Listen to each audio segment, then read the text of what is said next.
Shalom Elohim, salam sejahtera bagi saudara-saudari yang dikasihi dan diberkati oleh Tuhan Yesus Kristus. Saya menyapa kepada ketiga pribadi ilahi yang sudah ada di dunia ini, yaitu Roh Bapa Yahweh yang berada dalam diri Bapa Eman Lahagu, Roh Tuhan Yesus Kristus yang berada dalam diri Bapa Aditya Nugrahanto, dan Roh Kudus, Roh kebenaran yang berada dalam diri mempelai ilahi Bunda Fe. Salam hormat, salam kasih. Saat ini saya ingin membacakan Kitab Wahyu pasal yang ke-13 ayat 1 sampai ayat yang ke-18, perikop binatang yang keluar dari dalam laut. Ayat yang pertama, lalu aku melihat seekor binatang keluar dari dalam laut, bertanduk 10 dan berkepala 7. Di atas tanduk-tanduk itu terdapat 10 mahkota, dan pada kepalanya tertulis nama-nama hujat. Binatang yang kulihat itu serupa dengan macan tutul, dan kakinya seperti kaki beruang, dan mulutnya seperti mulut singa. Dan naga itu memberikan kepadanya kekuatan dan tahtanya dan kekuasaannya yang besar. Maka tampaklah kepadaku satu dari kepala-kepalanya seperti kena luka yang membahayakan hidupnya, tetapi luka yang membahayakan hidupnya itu sembuh. Seluruh dunia heran lalu mengikuti binatang itu, dan mereka menyembah naga itu karena ia memberikan kekuasaan kepada binatang itu. Dan mereka menyembah binatang itu sambil berkata, siapakah yang sama seperti binatang ini, dan siapakah yang dapat berperang melawan dia?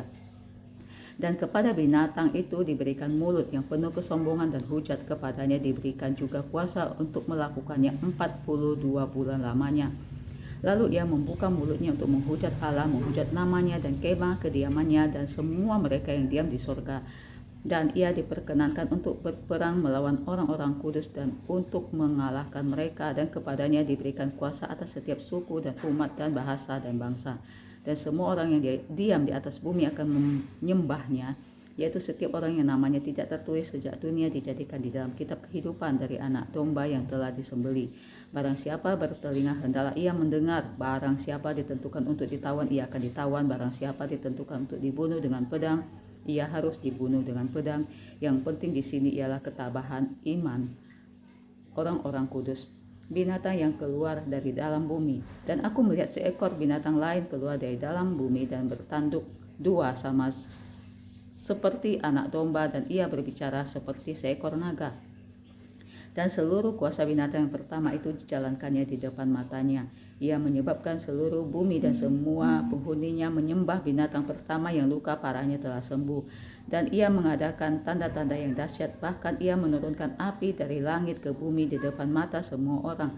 Ia menyesatkan mereka yang diam di bumi dengan tanda-tanda yang telah diberikan kepadanya untuk dilakukannya di depan mata binatang itu. Dan ia menyuruh mereka yang diam di bumi supaya mereka mendirikan patung untuk menghormati binatang yang luka oleh pedang namun tetap hidup itu. Dan kepadanya diberikan kuasa untuk memberikan nyawa kepada patung binatang itu, sehingga patung binatang itu berbicara juga dan bertindak begitu rupa sehingga semua orang yang tidak menyembah patung binatang itu dibunuh. Dan ia menyebabkan sehingga kepada semua orang, kecil atau besar, kaya atau miskin, merdeka atau hamba, diberi tanda pada tangan kanannya atau pada dahinya. Dan tidak seorang pun yang dapat membeli atau menjual selain daripada mereka yang memakai tanda itu, yaitu nama binatang itu atau bilangan namanya. Yang penting di sini ialah hikmat. Barang siapa yang bijaksana, baiklah ia menghitung bilangan binatang itu, karena bilangan itu adalah bilangan seorang manusia, dan bilangannya ialah 666. Demikianlah pembacaan firman Tuhan di dalam kitab Wahyu pasal 13. Saya tidak bisa menafsirkan kode-kode rahasia yang terdapat di dalam Wahyu pasal 13, tetapi ada seorang hamba Tuhan, mempelai ilahi Ibu Fei, hanya orang-orang yang memiliki keintiman dengan Tuhan dan yang berjalan bersama-sama dengan Tuhan yang bisa memecahkan kode-kode ini, yang sudah berpuasa selama puluhan tahun. Dan beliaulah yang dapat membuka rahasia-rahasia kode-kode di dalam kitab Wahyu pasal 13 ini. Dan inilah penjelasan arti simbol roh kode-kode rahasia yang terdapat di dalam Wahyu pasal 13 ayat 1 sampai 18. Ayat pertama disebutkan binatang yang keluar dari dalam laut itu adalah PBB. Dan 10 tanduk itu adalah raja-raja, dan berkepala 7 itu adalah kode negara-negara. Ayat kedua, naga itu adalah Cina, RRC. Lambang roh Cina, RRC adalah naga. Dan ayat yang ketiga itu berkata, satu dari kepala-kepalanya seperti kena luka yang membahayakan hidupnya, tetapi luka yang membahayakan hidupnya itu sembuh. Itu adalah kode dari Italia Roma. Ayat yang keempat yang berkata kekuasaan diberikan kepada binatang itu. Itu artinya adalah teknologi. Jadi banyak manusia akan menyembah Cina. Kemudian di ayat yang ke-11, binatang yang bertanduk dua sama seperti anak domba, dan ia berbicara seperti seekor naga, itu adalah agen-agennya setan. Naga-naga yang profesinya hamba-hamba Tuhan, guru-guru palsu, yang menyuruh memakai tanda antikris 666 Dajjal mata 1. Dan yang ayat yang ke-13 itu adalah tentang Blue Beam teknologi. Dan ayat yang ke-14 itu adalah agen-agen setan, agen-agen Dajjal, guru-guru palsu, nabi-nabi palsu. Dan ayat yang ke-15 itu dikatakan patung-patung itu adalah kode dari Melinda Foundation dan Gavi. Dan ayat yang ke-17 itu artinya barcode, kode QR dan QRIS, scan retina mata dan scan wajah. Dan ayat yang ke-18 adalah tanda antikris 666 Dajjal mata 1. Demikianlah di dalam menyampaikan rahasia pembukaan rahasia kitab Wahyu ini dibukakan langsung oleh Roh Tuhan alam semesta melalui hambanya yang terpilih mempelai ilahi. Di saat sedang membukakan rahasia kitab Wahyu ini, amarah Tuhan alam semesta itu meledak-meledak dan langsung memerintahkan para malaikatnya untuk bergerak di 4 elemen bumi yang saat ini sudah terjadi. Para penyembah-penyembah berhala, para penyembah-penyembah patung, penyembah gunung, penyembah pohon, dan yang percaya kepada dukun-dukun, peramal-peramal, Tuhan sedang murka. Bahkan murkanya itu meledak-meledak, amarahnya meledak-meledak atas muka bumi ini yang sudah kita lihat seperti terjadi di Filipina, terjadi kemarin di Gunung Semeru, memuntahkan lahar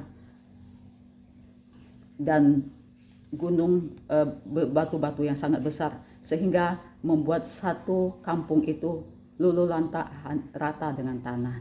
Itulah murka Tuhan. Ketika ada murka Tuhan, ketika ada bencana-bencana alam, Tuhan itu sedang menunjukkan para siapa yang tidak pernah melihat kuasa, kedahsyatan, kebesaran Tuhan.